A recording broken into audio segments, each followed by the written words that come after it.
Halo, selamat datang di Poros Lensa. Hari ini kita akan membahas sebuah pertanyaan penting. Mengapa konflik jauh di Timur Tengah antara Iran dan Israel bisa punya dampak nyata ke Indonesia? Konflik ini mungkin terlihat seperti masalah negara lain, tetapi faktanya, dunia sekarang terhubung sangat erat. Ketika ada ketegangan di satu wilayah, efeknya bisa terasa di belahan dunia lain, termasuk di sini, di Nusantara.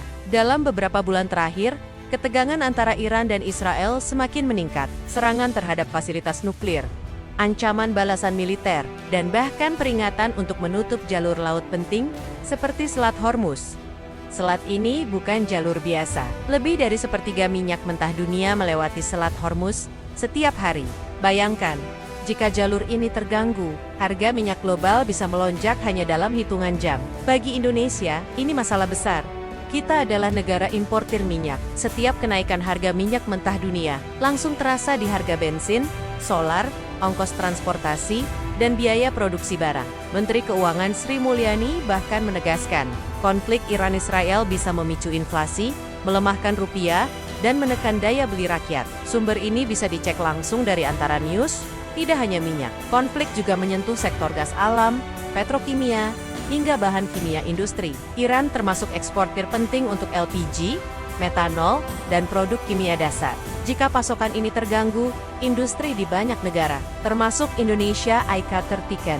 Dampak lain muncul lewat psikologi pasar. Ketika investor global melihat risiko di Timur Tengah, mereka sering menarik modal dari negara berkembang, lalu memindahkannya ke aset yang dianggap aman. Akibatnya, 30 bisa melemah, dan setiap pelemahan rupiah, berarti biaya impor makin mahal. Sektor logistik juga ikut terdampak. Kapal yang biasa melewati Timur Tengah menghadapi risiko keamanan. Biaya asuransi pelayaran naik, rute kapal bisa dipaksa lebih jauh untuk menghindari zona konflik.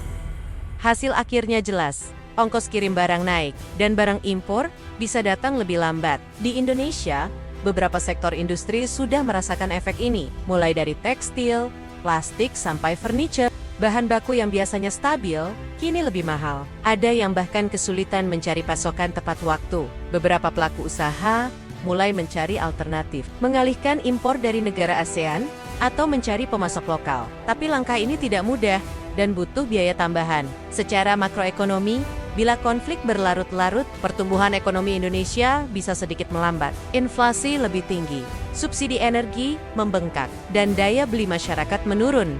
Namun, masih ada peluang. Konflik seperti ini menjadi pengingat pentingnya diversifikasi energi, mengurangi ketergantungan pada minyak impor, meningkatkan energi terbarukan, gas domestik, dan cadangan strategis nasional. Peluang lain adalah diplomasi. Indonesia selama ini dikenal aktif di PBB, OKI, dan forum internasional. Sikap netral dan damai memberi ruang untuk berperan sebagai mediator. Ini bukan hanya soal politik, tapi juga menjaga stabilitas ekonomi dalam negeri. Kesimpulannya jelas, konflik Iran-Israel bukan sekadar berita luar negeri. Ia memengaruhi harga BBM kita, memengaruhi ongkos logistik dan biaya produksi, bahkan bisa menekan daya beli masyarakat. Indonesia perlu waspada, sekaligus cerdas memanfaatkan peluang. Diversifikasi energi, perkuat diplomasi, dan pastikan rantai pasok tetap aman.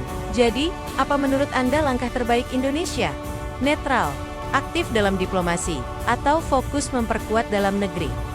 Tuliskan pendapat Anda di kolom komentar. Terima kasih sudah menyimak. Jangan lupa like, subscribe, dan nyalakan notifikasi, agar tidak ketinggalan analisis geopolitik terbaru di Poros Lensa.